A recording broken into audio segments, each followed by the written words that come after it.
Ang bituin sa huling simbang gabi. A Miss Cyrus Story Christmas Special. Pero bago tayo magsimula, pasubscribe muna ng aking YouTube channel, Miss Cyrus Story, at papindot ang notification bell para lagi kayong updated sa mga panibagong videos ko. Sa maliit na bayan ng San Isidro, may paniniwala ang mga tao na tuwing ikasyam na gabi ng simbang gabi, may isang bituin na mas maliwanag kaysa sa lahat. Hindi raw ito basta bituin. Ito ang bituin ng hiling, at minsan lang itong nagpapakita sa mga pusong tunay ang hangarin. Pero hindi lahat ay naniniwala rito.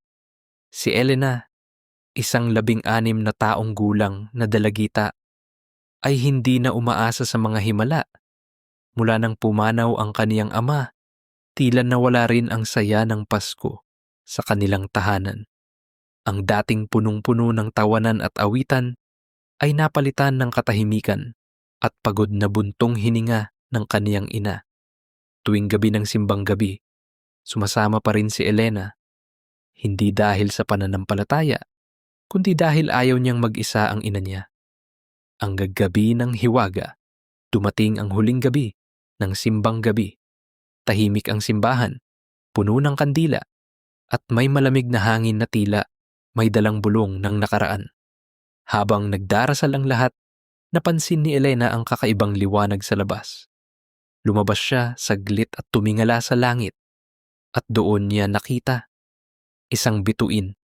Mas maliwanag kaysa sa buwan, mas mainit kaysa sa kandila.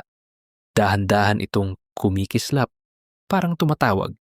Hindi niya namalayan, nakalakad na siya papunta sa lumang plaza ng bayan. Ang regalong hindi inaasahan sa gitna ng plaza, may isang matandang lalaki na nakaupo sa ilalim ng punong akasya. Payat, may suot na lumang Amerikana, at may hawak na maliit na kahon na nakabalot sa papel na kupas na. "Maligayang Pasko," sabi ng matanda. Nagulat si Elena. "Kilala po ba ninyo ako?"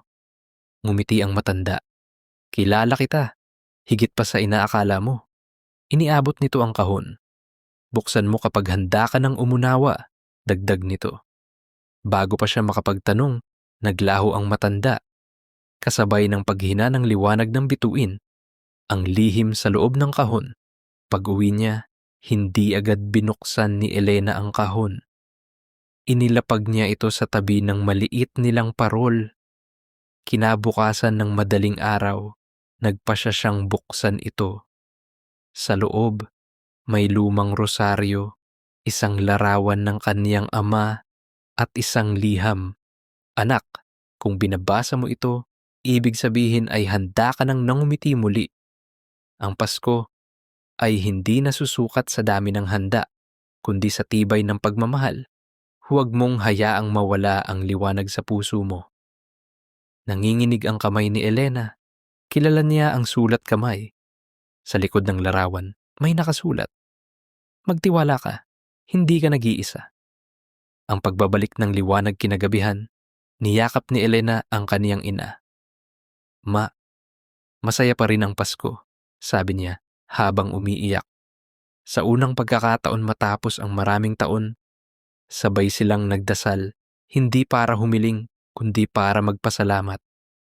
Sa labas, biglang kumislap muli ang bituin, at sa ilalim ng punong akasya sa plaza, may mga nagsasabing nakita raw nila ang isang matandang lalaki na nakangiti bago tuluyang maglaho sa liwanag ng umaga.